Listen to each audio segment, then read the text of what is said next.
What up, peeps? Yes, so I'm so freaking tired, first of all. Let me just start by saying that. It has been a long day. I've been up since like 4 o'clock this morning. Um, went running, um, meditated, journaled a little bit, and been working all day. Did my side hustle, tutored 2 appointments, took care of my dogs, and now I'm here.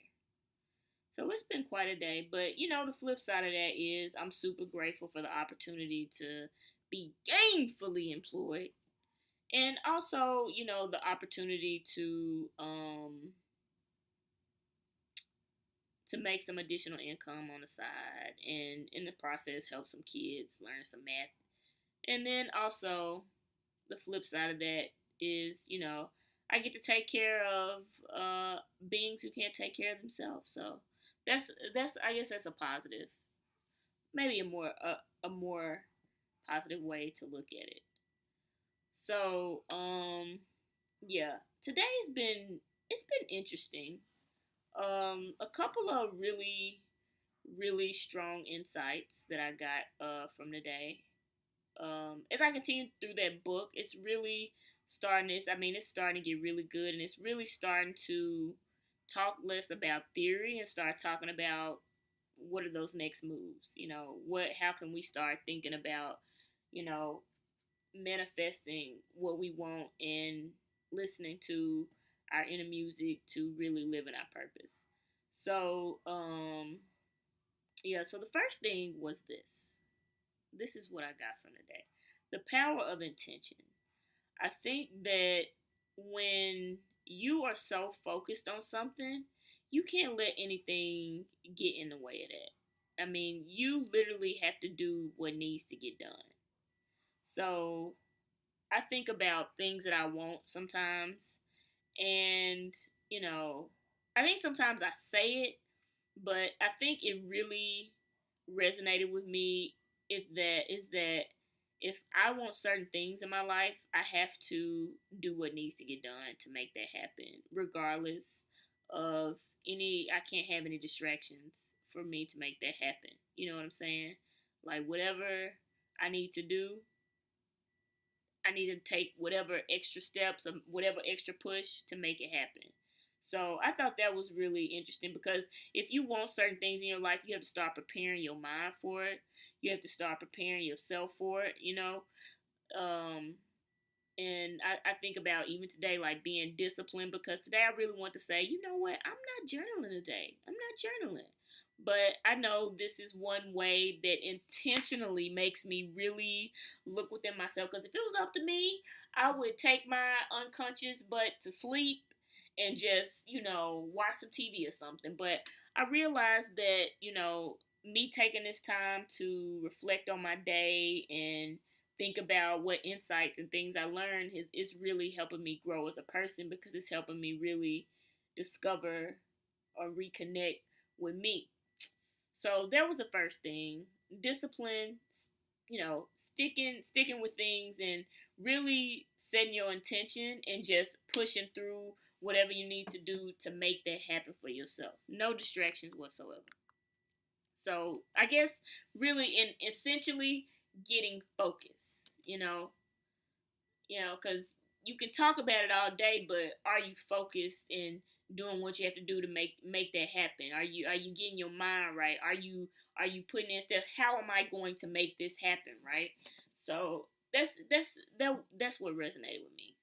Okay, so the next thing, like I said, I've been reading the book, and oh my gosh, it's getting good. So today they had these 10 questions, and I'll probably talk about those tomorrow. I really wanna take some time and dig into it, and really, really think about what those questions, because they say the 10 questions to bring heaven on earth, which I thought that was really cool. I mean, look at that play on words, heaven on earth, because you really in it, you live in it.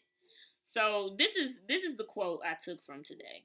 So it said, "Figure out what gives you long-lasting spiritual and emotional joy and fulfillment, and you have figured out what your specific purpose is.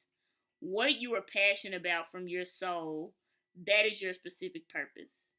So this is another thing. This is, hey, kudos. This is one thing that I did discover today. One thing that I think I'm getting some clarity around for me.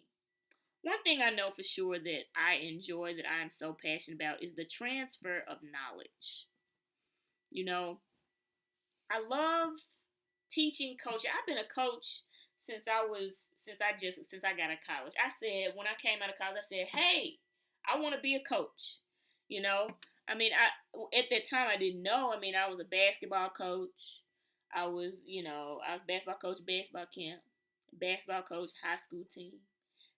All these different types of coaches. Now I'm a math coach. But it all comes down to, even when I was a teacher, I was a coach.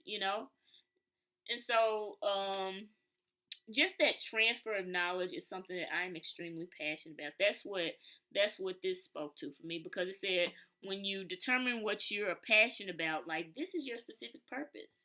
But it's not just the transfer of knowledge for me, because anybody can give you knowledge. But I think that in the space of that, transferring that knowledge and shifting someone's mindset, that is, giving you information in a way that not only shifts your thinking, but also empowers you to do something about it.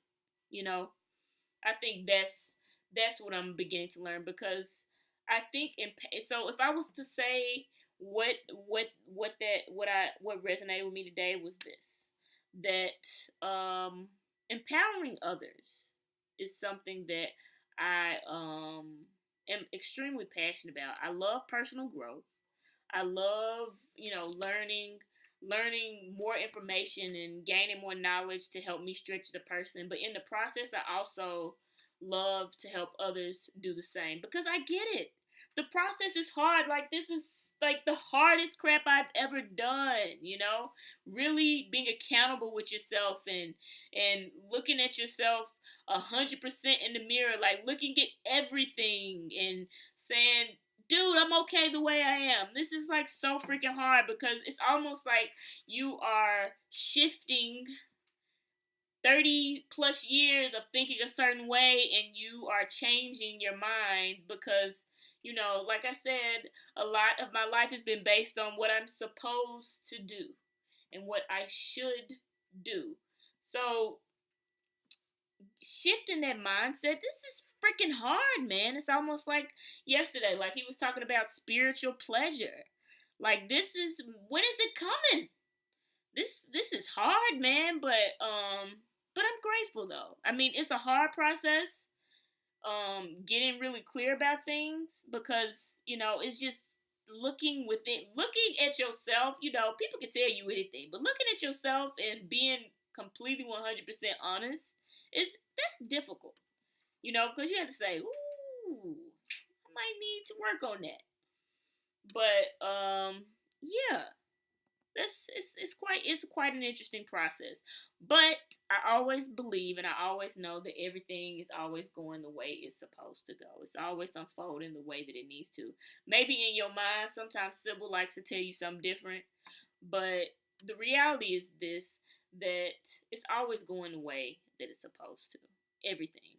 So I appreciate the process. It's difficult, but I am so grateful, because I think just me being so open, like I was able to see today that is something that I'm passionate about. Now, I guess the next part of that is getting clear on how that manifests for me. How does that manifest in what I do every day? Because I think one of my goals as well is doing work that I am passionate about. So,